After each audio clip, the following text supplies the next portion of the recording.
নতুন সরকারের শপথ অনুষ্ঠানে প্রায় ১২০০ জন দেশি বিদেশি অতিথি উপস্থিত থাকবেন। আমন্ত্রিত বিদেশি অতিথিদের মধ্যে রয়েছেন ভুটানের প্রধানমন্ত্রী শেরিং তোবগে, ভারতের লোকসভার স্পিকার ওম বিড়লা, পাকিস্তানের পরিকল্পনা মন্ত্রী আহসান ইকবাল এবং মালদ্বীপের প্রেসিডেন্ট মোহাম্মদ মইজু।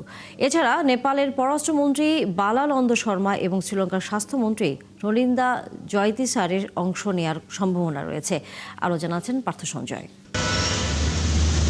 ত্রয়োদশ জাতীয় সংসদের নির্বাচিত সদস্য এবং বিএনপি চেয়ারম্যান তারেক রহমানের প্রধানমন্ত্রী হিসেবে এবং মন্ত্রিসভার সদস্যদের শপথকে ঘিরে চলছে শেষ মুহূর্তের প্রস্তুতি। অনুষ্ঠানে প্রায় ১২০০ দেশি বিদেশি অতিথির উপস্থিতি নিশ্চিত করেছে বিএনপি। মঙ্গলবার সকালে জাতীয় সংসদ ভবনের দক্ষিণ প্লাজায় অনুষ্ঠিত হতে যাচ্ছে নবনির্বাচিত সংসদ সদস্যদের শপথ গ্রহণ। বিকেলে গঠন হবে মন্ত্রিপরিষদ।